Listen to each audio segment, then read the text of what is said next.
tingkatkan tekad kuatkan hati. Negeri ini memanggilmu kawan. Belajar. Assalamualaikum, salam sejahtera bagi kita semuanya. Yang saya hormati Ibu Kepala Sekolah atau yang mewakili, Bapak dan Ibu yang hebat dan luar biasa. Terima kasih buat waktu dan kesempatannya. Saat ini saya calon guru penggerak Angkatan 7 akan mendesiminasikan modul 14 budaya positif. Yang saya ambil lebih detail adalah tentang keyakinan kelas. Namun secara keseluruhan saya akan paparkan bukan karena saya lebih tahu atau lebih bisa, namun ini hanya forum berbagi ya Bapak Ibu ya. Saya yakin dan percaya Bapak Ibu pasti lebih dulu punya pengalaman-pengalaman yang luar biasa terkait dengan budaya positif. Baik Bapak Ibu, yang pertama mulai dari diri. Mungkin kurang kelihatan, saya besarkan sedikit ya. Oke, saya bacakan Bapak Ibu.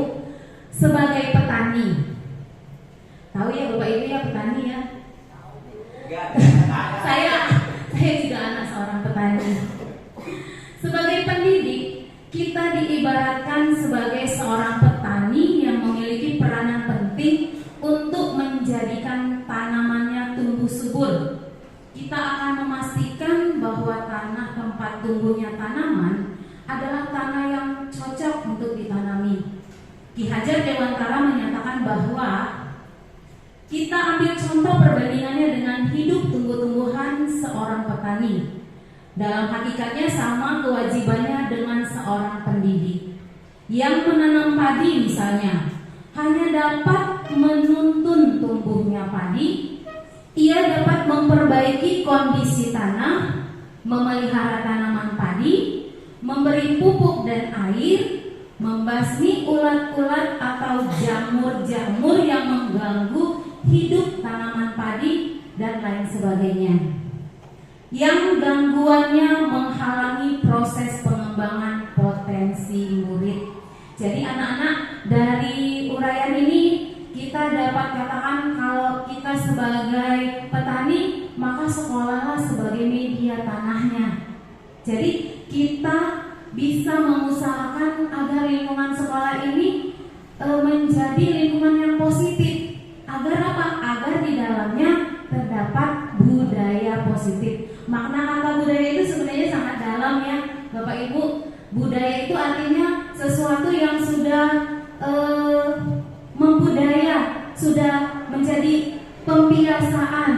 Jadi bukan sesuatu yang harus ditekankan lagi, tapi sudah memang hal yang lumrah gitu ya. Baik, saya lanjutkan. Psikiater dan pendidik Dr. William Glasser dalam kontrol teori yang kemudian hari berkembang dan dinamakan choice theory meluruskan beberapa miskonsepsi tentang makna kontrol. Miskonsepsi berarti konsep yang salah ya, miskonsepsi yang salah. Yang pertama, ilusi guru mengontrol murid. Baik Bapak Ibu, memang kita kalau dibilang sebagai kontrol murid itu sudah kita dapatkan mungkin waktu kita dulu berada di usia sekolah. Memang kita didikan dari kontrol-kontrolnya guru. Jadi sebagai pendidik sekarang kita pun berharap kita jadi kontrolnya murid sekarang. Padahal salah. Kenapa Bapak Ibu? Kira-kira ada nggak yang mau menyampaikan alasannya? Kenapa kok sekarang kita nggak boleh jadi kontrolnya murid? Karena baik sedih. Oke, saya kasih mic-nya ya, Bu Nia ya, biar jelas. Karena kontrol itu harus tumbuh dari diri sendiri, dari diri murid itu sendiri. Terima kasih. kasih dunia. Kasih kelas dulu dong Bapak Ibu, biar semangat ya. Ya, kontrol itu harus dari dirinya sendiri. Artinya dia nggak bisa dipaksa. Sekalipun kita bisa paksa karena sesuatu aturan atau target tertentu yang harus kita capai, oke, dia nurut, oke, saat itu kita berhasil. Tapi apakah itu akan berlangsung lama? Makanya dibilang miskonsepsi. Yang kedua, ilusi bahwa semua penguatan positif loh Bapak Ibu, ternyata ilusi ya. Dan penguatan positif yang efektif dan bermanfaat, ternyata itu hanya sebuah ilusi. Walaupun terlihat tampaknya berhasil, terlihat atau tampaknya menyenangkan buat anak-anak. Jadi penguatan positif itu kadang-kadang harus memang timbul dari dalam diri si murid itu. Boleh sesekali kita tekankan, tapi tidak kita yang mengambil kontrol. Kemudian yang ketiga, ilusi bahwa kritik dan membuat orang merasa bersalah dapat menguatkan karakter. Saya sedikit curhat ya Bapak Ibu. Saya banyak mengalami suka duka mendidik anak. Kalau murid nggak terlalu detail saya bisa mendidiknya. Memang sangat sulit bagaimana kita menekankan sesuatu yang menurut kita itu benar, tapi nggak masuk gitu. Kok susah ya? Kok belum mengerti ya? Padahal seusia ini harusnya mengerti. Saya dulu seusia dia harusnya mengerti maksud saya gitu. Ternyata enggak. Jadi berbagai upaya kita buat supaya dia tahu kalau dia itu salah gitu. Jadi melalui kata-kata kah, melalui bahasa tubuh kah, melalui orang lain. Misalkan kita kan sering bilang, nanti mama kasih tahu nih sama guru kamu ya, gitu, supaya dia rasa bersalah gitu. Ternyata ilusi juga. Jadi maksudnya ilusi ini sepertinya berhasil, tapi itu tidak bertahan lama karena bukan dari dalam dirinya sendiri. Gitu. Sampai di sini Bapak Ibu ada yang mau mungkin menambahkan ya?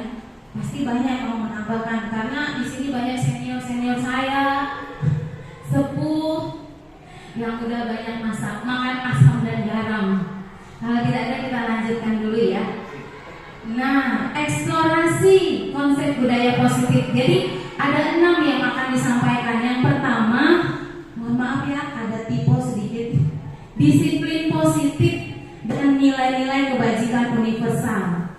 Lalu yang kedua kita akan belajar teori motivasi, yaitu hukuman dan penghargaan serta restitusi. Yang ketiga keyakinan kelas. Yang keempat kebutuhan dasar manusia dan dunia berkualitas. Yang kelima restitusi. Kita akan belajar 5 posisi kontrol. Kemudian yang terakhir, bagaimana kita membuat segitiga restitusi. Saya lanjutkan Bapak Ibu. Yang pertama, disiplin positif dan nilai-nilai kebajikan universal. Jangan lihat cangkir kopinya ya Bapak Ibu ya. Anggap aja ini kayak mau ngopi ya. Awalnya yang nomor 1, Ki Hajar Dewantara maupun Diana Gosen, di mana kedua pakar pendidikan ini mengartikan bahwa disiplin itu sebagai bentuk kontrol diri. Sebenarnya ada beberapa nilai kebajikan berdasarkan pendapat-pendapat para ahli, tapi yang saya ambil sini contohnya berdasarkan profil pelajar Pancasila. Yang pertama, yuk Bapak Ibu kita baca sama-sama sambil ngafalin. Yang pertama, 1, 2, 3. Beriman, bertakwa kepada Tuhan yang Maha Esa dan berakhlak mulia. Yang kedua, mandiri.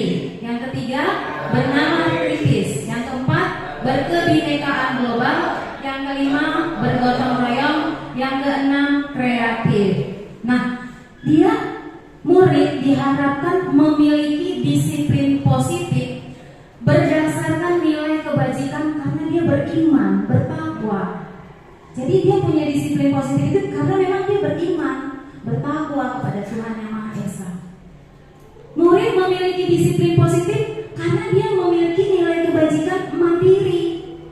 Murid memiliki disiplin positif karena dia memiliki nilai kebajikan bernalar kritis.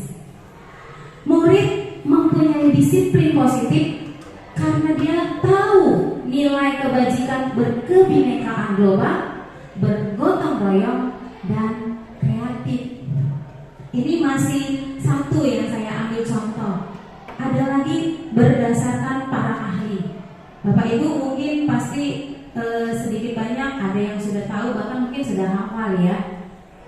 Baik, kita lanjut. Yang kedua, teori motivasi, hukuman dan penghargaan, restitusi. Teori motivasi menurut Gosen tahun 1998, yang pertama itu hukuman. Jadi anak termotivasi dalam bertindak karena pengaruh hukuman. Motivasinya karena hukuman, karena dia nggak mau dihukum, karena dia menghindari ketidaknyamanan. Kalau dihukum kan dia tidak nyaman. Jadi dia mau tidak mau termotivasi melakukan itu karena hukuman. Jadi motivasinya ya karena dihukum, daripada saya dihukum, gitu kan, nanti saya dihukum. Kemudian yang kedua, supaya dia dapat penghargaan, supaya dapat pengakuan, supaya dapat pujian, supaya dapat reward atau hadiah dan sebagainya. Jadi motivasinya itu yang kedua ini, hukuman dan penghargaan itu dikategorikan motivasi secara eksternal. Jadi di luar dirinya gitu. Jadi bukan dari dalam motivasinya. Nah, yang ketiga adalah restitusi. Menjadi orang yang mereka inginkan dan menghargai diri sendiri dengan nilai-nilai yang mereka percaya. Makanya ini dibuat motivasi secara internal dari dalam dirinya. Jadi karena dia mau jadi orang yang menghargai dirinya sendiri. Kalau bahasa Nabi menghargai diri sendiri agak susah ya kita menekankan ke anak ya. Kamu bisa nggak sih menghargai dirimu sendiri? Tapi harus sering kita sounding, sering kita perkatakan gitu, supaya dia, oh iya, menghargai diriku sendiri, berarti dia harus punya nilai diri gitu. Kan dia mau menghargai dirinya sendiri, berarti harus menghargai, mempunyai nilai-nilai yang dia percaya. Pastilah dia punya nilai-nilai yang baik kan. Anak-anak tuh nggak mungkin ada yang punya nilai yang tidak baik. Jadi kalau disuruh pilih Bapak Ibu, kita maunya tuh murid itu termotivasi secara eksternal atau internal sih? Internal ya, sama, saya juga setuju, secara internal. Tapi memang prosesnya itu kayak orang jungkir sampai jungkir balik lah, sampai muter otak lah, sampai segala cara dipikirkan ya. Kadang-kadang cara-cara lama itu balik lagi. Kita sebagai guru lupa, atau kadang-kadang secara emosi kita nggak siap ya, Bapak Ibu. Itu dari saya sendiri nggak tahu ya, dari Bapak Ibu mungkin lebih siap. Kemudian yang ketiga, keyakinan kelas. Saya minta satu orang baca, boleh nggak? Oh boleh. Yang paling dekat aja deh, Bu Flo. Kurang dekat nggak, Bu? Sudah bisa, Bu. Makasih, Bu. Keyakinan kelas. Seseorang akan lebih tergerak dan bersemangat untuk menjalankan keyakinannya daripada hanya sekedar mengikuti serangkaian peraturan tertulis tanpa makna. Sebenarnya nggak terlalu panjang ya, saya bacakan.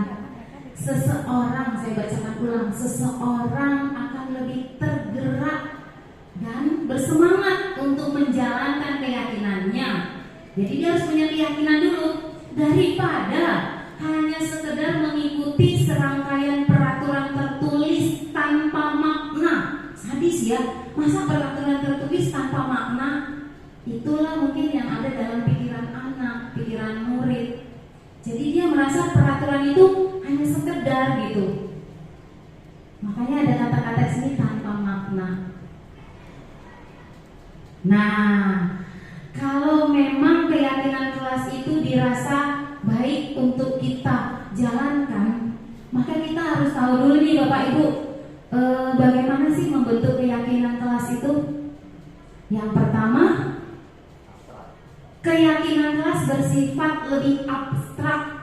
Kita ke murid, apalagi kelas rendah itu harusnya konkret ya, benar nggak? Bu Mia, guru kelas 1 konkret ya. Saat kapan sih kita konkret? Saat kapan kita abstrak?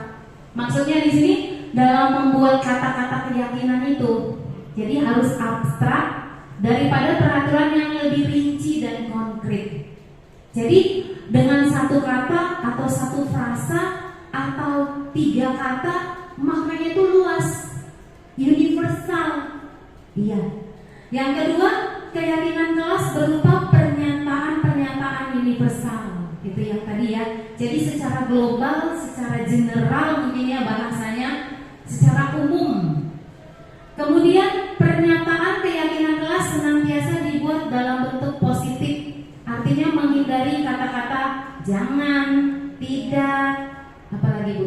Yaitu ya biasanya jangan, tidak. Jadi hindari penggunaan kata-kata negatif. Kemudian yang keempat, keyakinan kelas hendaknya tidak terlalu banyak sehingga mudah diingat, dipahami oleh semua warga kelas. Yang kelima, keyakinan kelas sebaiknya sesuatu yang dapat diterapkan di lingkungan tersebut. Jangan mustahil ya. Misalnya anak-anak wajib dapat 100 semua, mustahil lah ya. Walaupun kadang-kadang bisa, tapi itu kan berat ya. Kemudian semua warga kelas hendaknya ikut berkontribusi dalam pembuatan keyakinan kelas lewat kegiatan curah pendapat. Artinya dia akan meyakini karena itulah hasil dari pendapat dia, hasil dari diskusinya. Jadi seseorang kan ada gini nih, anak saya pernah bilang gini, Imon gak mau mah disuruh-suruh, Imon maunya kerjain sendiri gitu. Jadi kita kadang-kadang mikir, oh iya berarti dia harus dari dirinya sendiri. Padahal maksud kita jangan ditunda-tunda. Kalau udah kita kerjakan, kita suruh harusnya langsung dikerjakan ya, gitu.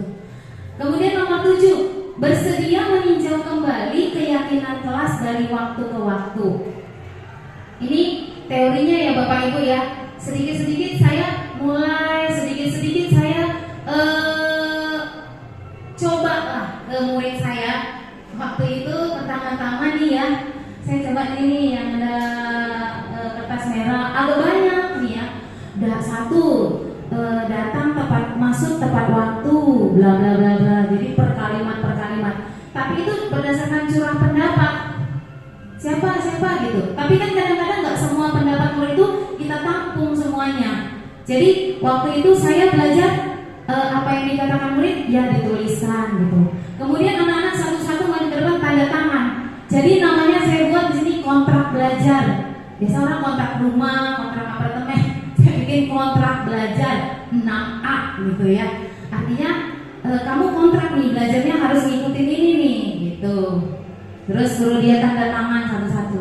Terus saya mulai belajar lagi. Kita mengumpulkan pendapat-pendapat anak itu dari kertas. Jadi anak-anak kan kadang-kadang ada yang dia bisa menyampaikan idenya itu lewat tulisan. Maksudnya lebih leluasa ya, daripada dia tunjuk tangan, nyebutin satu-satu, kemudian saya suruh tempelkan. Setelah ditempelkan kita klasifikasi, kita ini masuk dalam mana. Akhirnya adalah 5 nih, saling menghargai, tekun, rapi dan sebagainya. Kemudian saya suruh mereka tanda tangan. Terus tulisannya juga keyakinan kelas, gitu, boleh apa aja. Jadi ya kita review dari waktu ke waktu. Kemudian kita memang harus sering ingatkan di saat pembelajaran ketika dia melakukan kesalahan, kita harus langsung kaitkan. Kamu kok perilakunya seperti itu? menurut kamu sesuai nggak dengan keyakinan kelas kita? Jadi tempel di depan kelas supaya dia bisa lihat sewaktu-waktu.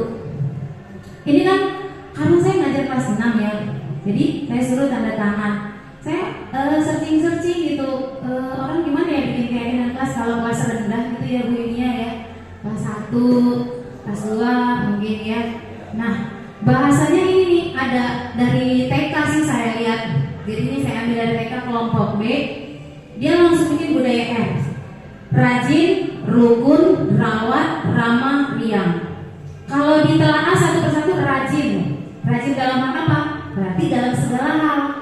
Rukun, rawat berarti kan dia harus merawat barangnya, merawat barang di sekolah, merawat barang temannya. Ramah, riang. Kemudian dia buat tulisan kesepakatan bersama dan dikasih cap tangan gitu, terus dinamain. Seru juga ya. Jadi anak-anak cap tangan artinya dia menyepakati gitu. Pasti gurunya akan memberitahu satu persatu kata-kata ini. Gitu. Tetap mungkin dia pakai curah pendapat dulu. Bagaimana sih kelas yang kamu impikan? Kamu pengennya kelas kita ini seperti apa gitu, bahasa-bahasa pertanyaannya mungkin ya Bapak Ibu. Jadi untuk kelas 1 atau kelas 2 mungkin kalau muridnya banyak boleh cuman cap jempol, artinya kan setuju ya, ambil aja cap apa gitu. Boleh, masih banyak ide-ide lain di dunia maya yang bisa kita lihat Bapak Ibu. Ini hanya satu saja. Kita lanjut Bapak Ibu, apa mau ada yang disampaikan atau ada yang kurang jelas atau terlalu cepat? Lanjut ya Dunia, makasih. Kemudian yang keempat, kebutuhan dasar manusia dan dunia berkualitas. Kebutuhan dasar manusia. Kebutuhan dasar manusia.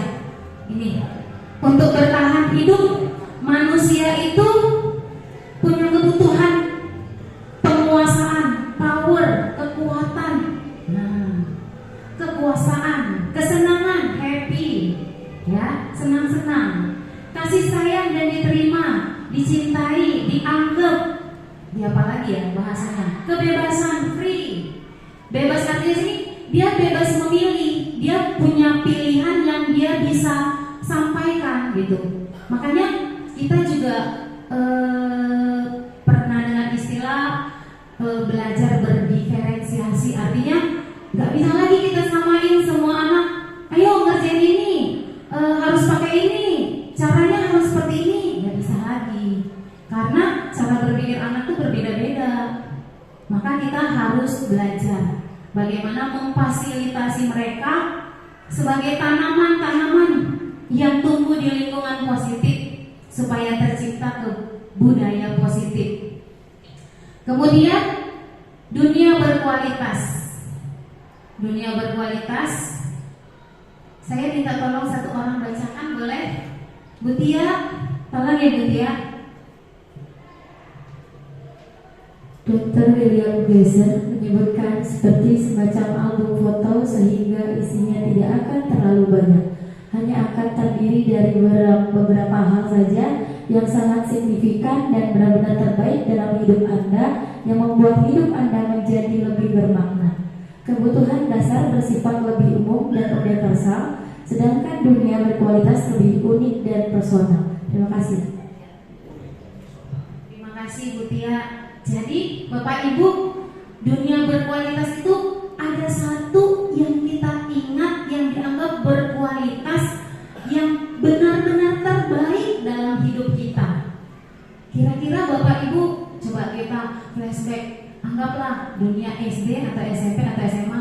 Apa sih sesuatu yang pernah guru kita lakukan, tapi yang positif ya, yang positif dulu, yang sampai membekas sampai sekarang, yang terngiang-ngiang sampai sekarang, yang kita bisa wariskan sampai sekarang ke murid-murid kita. Ada enggak ya? Kalau ada boleh sharing mungkin ya. Boleh sharing. Pak Anton, Bu Irna, kasih sayang apa gitu, kejadian apa yang benar-benar kita ingat, yang menjadi pelajaran hidup, yang bernilai positif, yang bermakna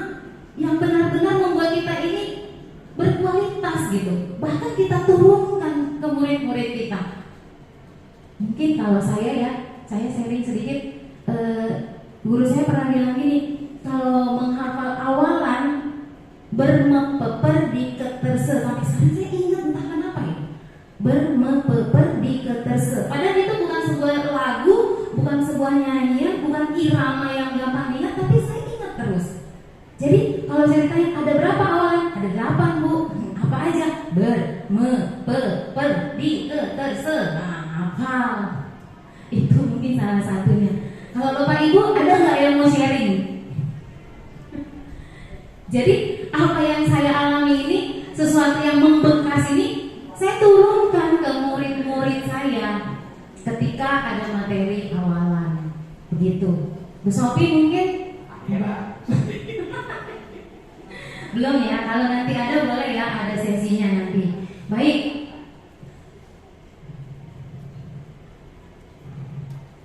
Nah, sebelum kita masuk ke sini, saya semoga Bapak Ibu nggak keberatan ya. Saya mau kasih satu lembar nih. Kita mau menuliskan nih, bukan menuliskan juga, menggambar juga boleh. Jadi di sini panduannya isilah setiap bagian lingkaran dengan nama orang, nama benda atau apapun yang dapat memenuhi setiap kebutuhan dasar kita itu, baik cinta, penguasaan, kesenangan, atau kebebasan. Boleh ya Bapak Ibu ya? Ditulis boleh, digambar boleh.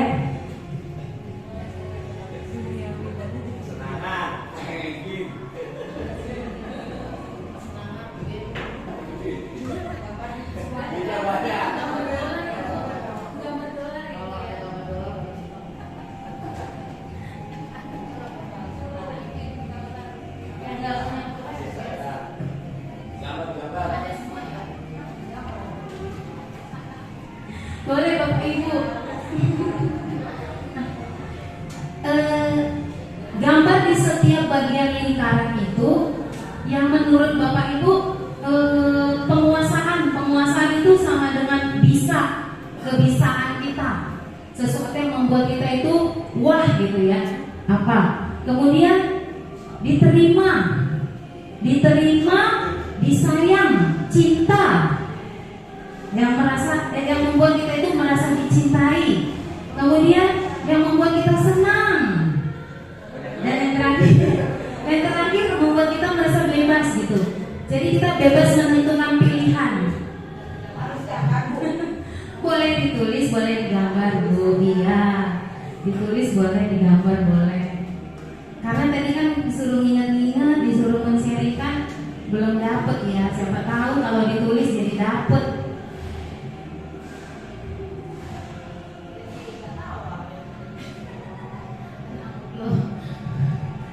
Nggak selesai juga nggak apa-apa.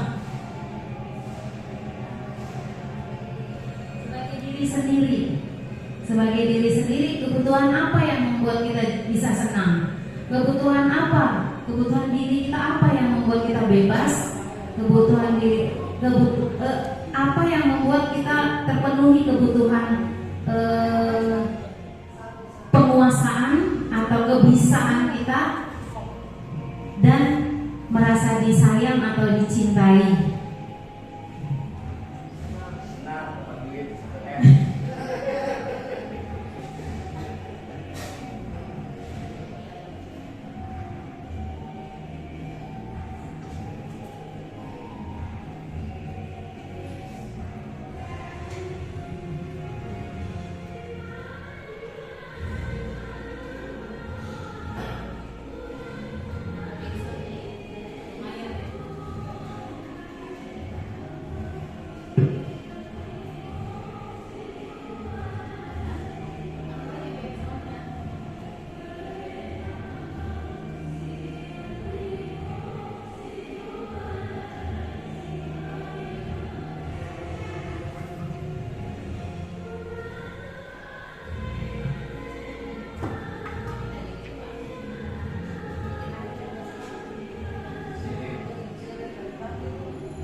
waktunya habis ya Bapak Ibu.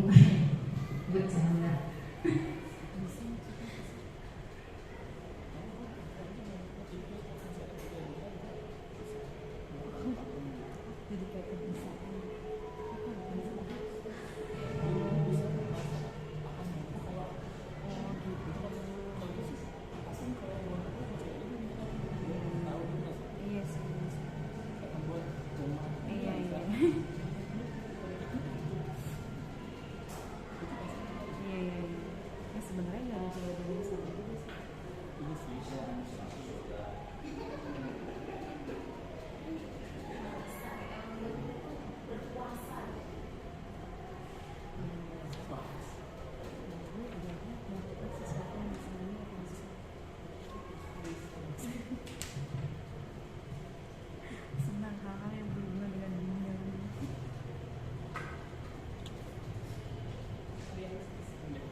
Baik, udah ya Bapak Ibu ya.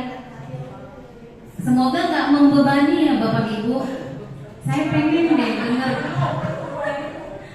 dengar salah satu aja. 9. Salah satu 9, kalau soalnya 10 Pak. Bu Win mungkin ya Bu Win ya. Oke, makasih Bu Win. Kayaknya bagus nih kalau maju ke depan Bu. Waktu dan kesempatan saya persilakan Bu.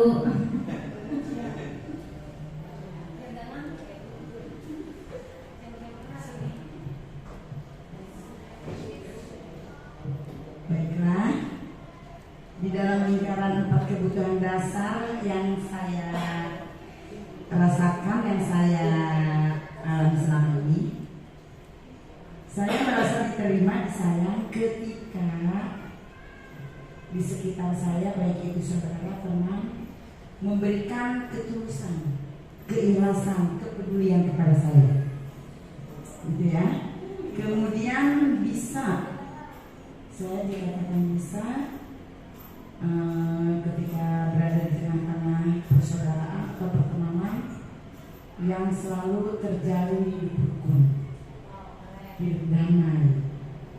Kemudian kesenangan yang saya rasakan yaitu kebersamaan baik di dalam rasa suka maupun duka.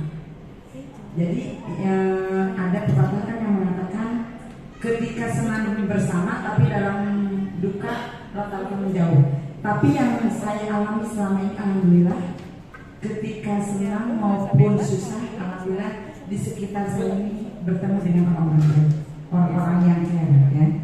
Kemudian kebebasan yang diperoleh adalah saya bebas mengeluarkan pendapat untuk saling bertukar pikiran.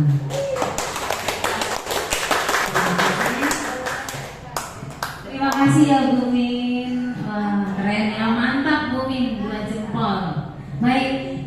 menurut Bu Min, menurut Bu Win, Bu Heni, Bu Karni, Pak Haidi, Pak Anton dan semuanya mungkin beda lagi ya. Atau ada nggak sih yang mau menyampaikan? Ini udah capek-capek nulis, saya pengen nyampein ini, siapa tahu ya. Pengalaman masing-masing. Iya Bu Sofi. Baik, nggak apa-apa. Kalau menurut saya ini Iya.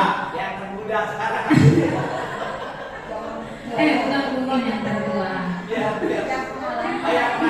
Baik, baik. Selanjutnya Mutia ya, kita mau dengar ya Mutia ya. Silakan Mutia. Berjiwa muda dan masih muda. Kalau diterima di saya gambarnya love. Artinya saya ingin disayang oleh keluarga, orang tua dan teman. Lalu kalau bisa saya tuliskan bintang atau power, yaitu insya Allah bisa menjadi guru yang berkualitas. Lalu kalau senang saya ingin fun, yaitu shopping, kulineran, traveling. Yang terakhir bebas atau freedom. Saya ingin mengembangkan kompetensi diri dimanapun saya berada. Mantap ya, yang berjiwa muda, nggak kalah keren sama yang dibacakan Bu Min. Iya, pengalaman masing-masing. Iya, betul Bu. Namanya kebutuhan diri ya. Kebutuhan diri kita balik lagi nih, kebutuhan dasar manusia kan tadi ya. Berarti kalau kita guru orang dewasa punya kebutuhan dasar, berarti murid-murid kita pun punya. Walaupun dengan bahasa yang nyeleneh, walaupun dengan permintaan yang kadang-kadang nggak sesuai dengan situasi dan kondisinya, ya itulah kebutuhan dia yang kadang-kadang perlu kita apa Bapak Ibu? Perlu kita maklumi, perlu kita pahami, perlu kita kondisikan. Supaya apa? Supaya kita lanjut di sini karena ada 5 posisi kontrol. Ya, di sini ada 5 posisi kontrol. Mungkin yang bawahnya dulu nih saya besarkan ya Bapak Ibu. 5 posisi kontrol. Yang pertama nih penghukum. Kemudian pembuat orang merasa bersalah. Kemudian posisi sebagai teman, sebagai pemantau dan manajer. Saya langsung rangkumkan Bapak Ibu, kita biar di sini bisa leluasa sharing ya. Jadi di sini ada contoh-contohnya nih. Mungkin Bapak Ibu juga sudah pernah mendengar guru berbuat menghardik keluar pergi. Karena emosi. Saya pernah Bapak Ibu, makanya waktu belajarnya saya tertampar, aduh saya salah gitu ya. Malu saya. Ternyata saya guru yang seperti itu ya, penghukum gitu. Terus menyakiti, menyindir halus kah, menyindir kasar kah. Ya. Jadi dia sebagai penghukum, perilaku ngomongnya negatif, identitasnya gagal. Walaupun pada saat itu berhasil. Ya, pada saat itu berhasil. Artinya tingkat keberhasilan itu kan harus ada targetnya, harus ada harus ada capaiannya gitu. Kemudian pembuat orang merasa bersalah, berceramah menunjukkan kekecewaan mendalam. Jadi membuat orang bersalah itu nggak harus dengan nada kasar, melas gitu, pelan gitu, tapi bikin dia merasa bersalah. Saya mempraktekkan ini, saya rasa itu berhasil loh. Saya kira saya itu sebagai insan yang berhasil gitu mendiri. Ternyata saya identitasnya gagal menurut teori yang kita pelajari. Kemudian perilaku kontrol positif ini sebagai teman, membuatkan alasan-alasan untuk murid-muridnya. Ayolah, nanti kalau kamu selesai, ibu nanti kasih kamu games, ada games yang seru misalnya gitu. Atau ke anak-anak, ayo nanti kalau kamu udah selesai cepet, nanti kamu mau beliin es krim misalnya gitu. Ya katanya ini sebagai teman, jadi negatifnya kita sebagai guru kayak kurang wibawanya, gitu. Jadi terlalu dekat pun salah sebenarnya ya. Nah di sini termasuk perilaku kontrol positif, tapi masih ada positifnya ketimbang si penghukum dan si pembuat bersalah. Kemudian pemantau, dia tugasnya menghitung, mengukur, namanya memantau, mengawasi, gitu kan? Ingat ya, nah gitu ya. Nah tapi ini masih masuk motivasi eksternal, Bapak Ibu. Jadi yang keempat ini masih masuk motivasi eksternal. Jadi bukan dari dirinya sendiri, belum sampai ke kontrol diri. Ketika kita berada di manajer, kita mengajukan pertanyaan-pertanyaan, negosiasi, menggali, mencari tahu, apalagi ya bahasanya ya, supaya kita tahu apa sih alasan dia berbuat seperti itu. Memang capek ya, apalagi kalau kita sebagai guru kelas ditambah ini kayak tugas tambahan guru BK ya. Kan SD nggak ada guru BK, ya kita memang berusaha lah bagaimana mensiasati waktunya, kesempatannya, supaya kita bisa memfasilitasi anak dalam mengontrol diri. Kemudian yang kedua, guru berkata, kalau kamu tidak melakukannya, saya akan bla bla bla bla bla. Bapak Ibu pernah nggak kayak gitu? Saya pernah. Saya pernah. Tapi setelah belajar ini, pelan-pelan saya mau memperbaiki diri. Walaupun kadang-kadang begitu lagi, prosesnya nggak langsung. Kemudian rasa bersalah, kamu sudah mengecewakan ibu sama bapak. Ibu Laura sedih banget loh, kalian ditinggal sebentar aja, langsung ada kejadian yang kayak gini gitu. Tapi memang dia harus tahu itu, tapi kita sebenarnya harus mengganti bahasanya. Kenapa kok terjadi seperti itu? Jadi kita harus banyak menggali apa alasannya sehingga terjadi seperti ini begitu. Kadang-kadang kita mau cepet aja ya, langsung hep gitu. Kemudian lakukan untuk Bapak Ibu ya sudah, nanti Bapak Ibu bantu bereskan ini sebagai teman. Kemudian apa peraturannya? Nggak ngerjain PR kan? Gimana kesepakatannya gitu. Jadi kita nggak mau tahu kenapa dia nggak ngerjain PR. Yang penting kalau nggak ngerjain PR, konsekuensinya. Iya. Nah, kita perlu belajar kontrol diri. Apa yang kita yakini, kita nanya sama anak-anak. Karena tadinya kita kan udah bikin keyakinan kelas. Terus apa kamu meyakini hal tersebut? Kemudian kalau kamu meyakininya, maukah kamu memperbaikinya? Terus kalau kami memperbaikinya, jadi kalau kamu memperbaikinya, jadi kira-kira hal tersebut akan menggambarkan apa tentang hal dirimu? Gali terus ke dalam hatinya. Jadi iya, gali terus sampai dia benar-benar memahami dari dalam dirinya gitu. Iya Bu, benar Bu. Mungkin untuk case tertentu ya Bu ya. Iya. Saya juga kadang-kadang terlewat. Tapi kadang-kadang makanya saya merasa bersyukur. Oh iya, sekarang kurikulum Merdeka nggak ada yang wajib ngikutin kurikulum. Kurikulum itu sebenarnya bisa kita kembangkan sebebas-bebasnya ya, seluas-luasnya. Makanya saya juga setuju nggak ada UN. Ya kan? Jadi saya bisa banyak menanamkan karakter-karakter, banyak mengajak mereka fun. Ayo kita main, ayo kita keluar gitu. Tapi ada pelajarannya gitu. Kemudian hasilnya, nih perlu nih ya kita tahu ya hasilnya. Kalau tadi yang pertama sebagai penghukum, anak-anak bisa jadi pemberontak, pendendam, menyalahkan orang lain, bisa. Iya. Walaupun rata-rata anak-anak itu bahasanya easy come easy go katanya, gampang ini ntar gampang balik lagi, tapi sebenarnya dalam dirinya itu tersimpan memori itu. Kemudian menyembunyikan, menyangkal, berbohong. Ini tadi posisi kontrol yang pembuat rasa bersalah. Makanya anak gak heran kita dia nggak langsung ngaku.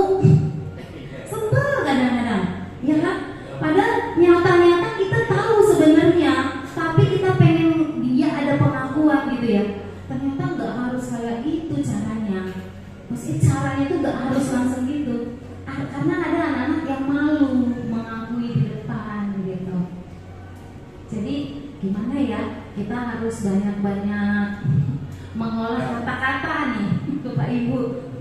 Kemudian yang ketiga tadi teman, jadi ketergantungan, ngandelin. Ada Bapak Ibu, sama Ibu itu mah gampang gitu, ya kan? Terus kadang-kadang dirangkul-rangkulnya kita, ya kan? Iya, jadi kita kurang wibawa. Kemudian kalau yang pemantau menyesuaikan bila diawasi, jadi dia tertib kalau dipantau aja, gitu, ya kan? Secara nggak langsung dulu-dulu juga gitu sih saya. Kalau dipantau sama pengawas, saya agak-agak rapi. Ternyata sama ya, murid juga gitu. Tapi kita mau berubah lah ya Bapak Ibu. Saya sendiri juga harus berubah. Mau nggak mau, nggak bisa bilang nggak mau, harus gitu. Kemudian yang terakhir, nah ini dia, menguatkan watak, menguatkan karakter. Jadi kuat dia, kuat itu bertahan lama. Jadi membudaya. Kita lanjut ya Bapak Ibu. Ini masih ada lagi nih. Murid berkata, saya tidak peduli. Karena menanggapi si kontrol penghukum, udah nggak peduli lagi, bodoh amat katanya. Jadi dia udah tawar hati, bisa dibilang, karena mungkin dia terlalu sering dihukum, bisa jadi kebal kata Bumi. Ada anak-anak juga dipukul, anak saya pernah tuh nggak sakit gitu, padahal saya pikir udah sakit, aduh udah kebal nih gitu ya. Jadi rasa bersalah. Terus membuat orang bersalah, maafkan saya, hanya sekedar maaf, tapi dia nggak mereview nanti gitu. Iya bener kata Pulo, hanya di bibir saja, lip sync, lip service. Kemudian teman, saya pikir bapak atau ibu teman saya gitu, karena dia udah tergantung. Kemudian pemantau, saya dapat berapa bintang kalau melakukan hal tersebut. Jika melakukan hal tersebut, saya akan mendapat apa gitu, karena dia dipantau. Jadi saya juga ketika saya sering ngasih reward, saya juga oh iya jangan terlalu sering gitu. Kemudian kalau memberikan reward itu jangan dijanjiin gitu. Jadi membuat motivasinya salah. Kemudian yang terakhir nih, bagaimana caranya agar saya bisa memperbaiki keadaan ini? Saya akan memperbaiki masalah ini dengan kadang-kadang solusi yang diberikan dia menurut kita kurang pas, tapi biarkan dia menjalani apa yang dia putuskan, katanya gitu. Ketika nanti yang dia putuskan, misalnya nih, kamu kan gak ngerjain PR nih, kan salah ya, Bu salah. Terus menurut kamu bagaimana caranya kamu memperbaikinya gitu?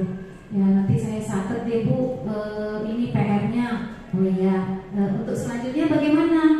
Nanti kalau saya nggak ngerjain PR, saya dihukum Bu. Dia yang menentukan, ya kan?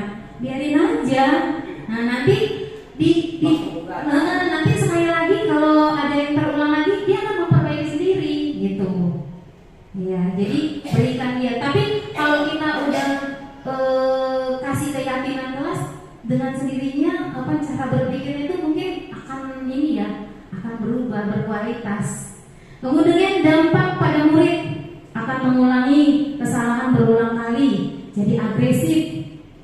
Terus kalau yang pembuat rasa bersalah, rendah diri, merasa gagal dan tidak berharga. Maka kalau anak-anak kalau kita suruh maju ke depan, nggak mau gitu, bisa juga itu pengaruh itu ya Bapak Ibu. Padahal nggak apa-apa, orang nggak dia apa-apain, ayo maju aja. Susah banget dia bergerak dari tempat duduknya, entah apa lem yang menempel di tempat duduknya itu. Kemudian dia kurang percaya diri ya, karena dia udah dijudge Bu. Nah kamu tuh malas, mungkin gitu ya bahasa kasarnya. Tapi dengan lembut pun bisa itu menjadi sesuatu yang membuat dia jadi rendah diri, walaupun dikemas gitu katanya tadi ya. Sepintar apa kita mengemasnya, itulah yang menjadi karakter kuatnya dia nanti. Kemudian tergantung, tidak mandiri dan tidak bisa memutuskan. Maka ada sifat pelin-pelan katanya. Bisa jadi karena pengaruh kontrol guru sebagai teman. Terus menitik beratkan pada dampak diri sendiri, mendapatkan hadiah atau mendapatkan hukuman. Lalu ini yang bintang ini, jadi dia kalau kita sebagai manajer dia mengevaluasi dirinya. Terus bagaimana menjadi diri yang lebih baik. Memang susah sih, nggak langsung saat itu. Betul lah, ini proses. Proses. Nah ini kaitannya dengan dunia berkualitas. Murid meletakkan guru di luar dunia berkualitasnya. Karena dia sering dihukum, berarti image dia terhadap guru, kira-kira Bapak Ibu udah bisa lah ya ngerti seperti apa. Ada istilah guru killer. Ya, mungkin itu zaman dulu masih kepake, tapi kalau zaman sekarang kayaknya udah susah deh dipakai itu istilah guru killer. Itu bukan suatu kebanggaan, ya. Jadi membuatnya itu nggak membuat kita itu sebagai poin berkualitas buat dia. Kemudian murid meletakkan gurunya di dalam dunia berkualitas ini kalau sebagai apa tadi Bapak Ibu yang kedua, membuat rasa bersalah. Tapi namanya kita ini kan nggak perfect ya, nggak sempurna.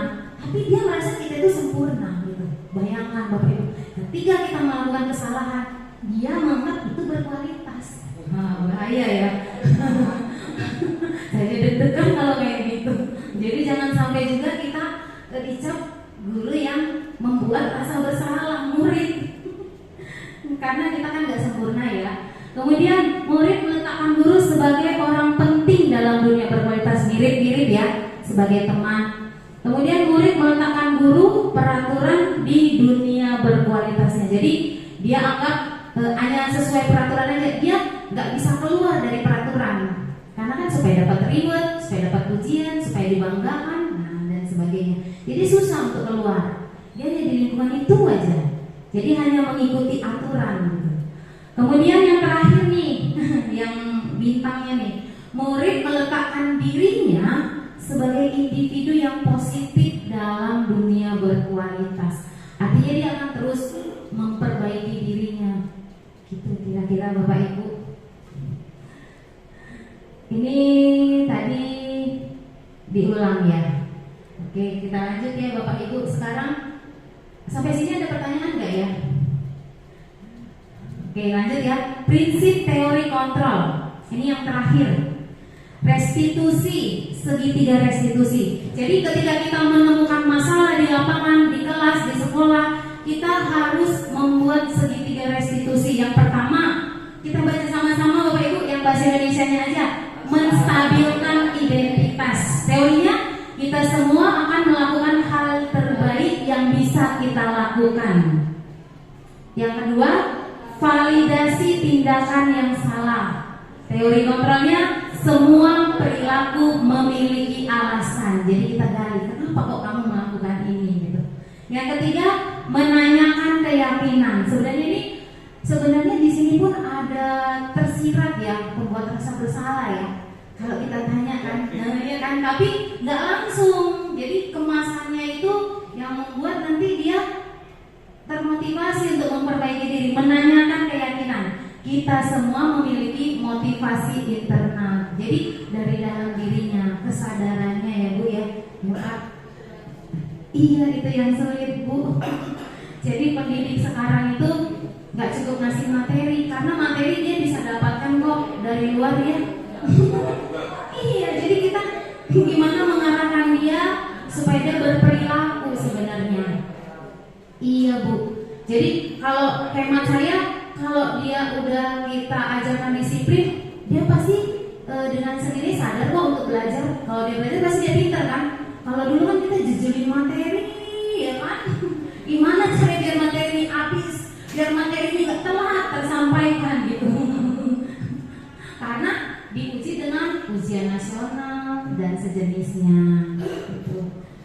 Kemudian terakhir, ini dia segitiga restitusinya. Iya, tadi yang pertama apa Bapak Ibu? Menstabilkan identitas. Setiap orang pasti pernah melakukan kesalahan. Kamu bukan satu-satunya yang pernah melakukan ini. Kita harus Bu Laura juga pernah salah. gitu. Jadi supaya dia terbuka, supaya dia cerita. Kemudian yang kedua tadi validasi tindakan salah. Kamu tentunya punya alasan mengapa melakukan itu. Terus ada nggak cara yang lebih efektif untuk mendapatkan apa yang kamu butuhkan? Kan dia melakukan itu, kita kaitkan dengan berarti ada kebutuhan dasarnya yang nggak terpenuhi gitu. Tapi kita suruh dia berpikir, ada nggak cara yang lain yang bisa kamu lakukan supaya kamu mendapatkan yang kamu lakukan itu gitu. Kemudian yang terakhir menanyakan keyakinan. Keyakinan kelas apa yang telah kita sepakati? Kamu ingin menjadi orang seperti apa? Makanya disebut segitiga restitusi. Demikian Bapak Ibu, sampai di sini banyak pertanyaan. Ya, berapa? Banyak pertanyaan. Tenang Pak. Jadi kesimpulannya, tujuan mewujudkan budaya positif, membentuk keyakinan kelas, menumbuhkan motivasi internal melalui penerapan disiplin positif, menumbuhkan nilai-nilai kebajikan, mengambil posisi kontrol sebagai manajer, dan melaksanakan segitiga restitusi dalam menyelesaikan masalah. Inilah tugas kita Bapak Ibu supaya tercapai budaya positif di lingkungan sekolah kita. Baik Bapak Ibu, terima kasih. Tetap ya narsis. Nadine itu. Tetap narsis. Oke, Bapak Ibu, karena materinya sudah selesai, saya membuka ruang tanya jawab. Jangan susah-susah, nanti saya nggak bisa jawab. Maksudnya kita sama-sama Bapak Ibu, jadi nggak harus saya yang menjawab. Mungkin ada teman yang bertanya-tanya, mungkin ada teman yang mau sharing juga boleh. Yang ada unek-unek, gimana ya caranya? Mungkin kita bisa sama-sama bantu cari solusi. Gimana Bapak Ibu? Saya kasih waktu, Saya sama murid ya.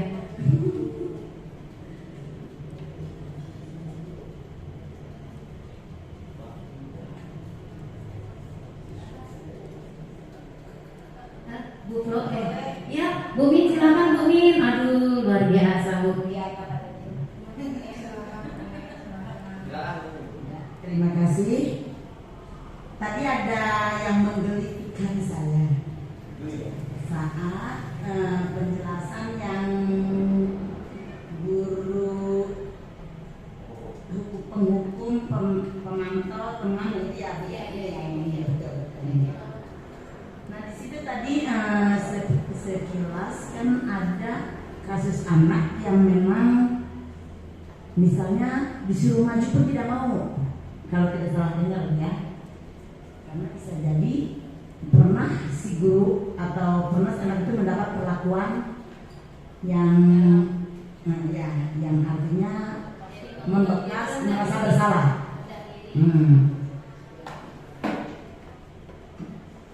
Sejauh ini misalnya kasus itu terjadi di kelas 5,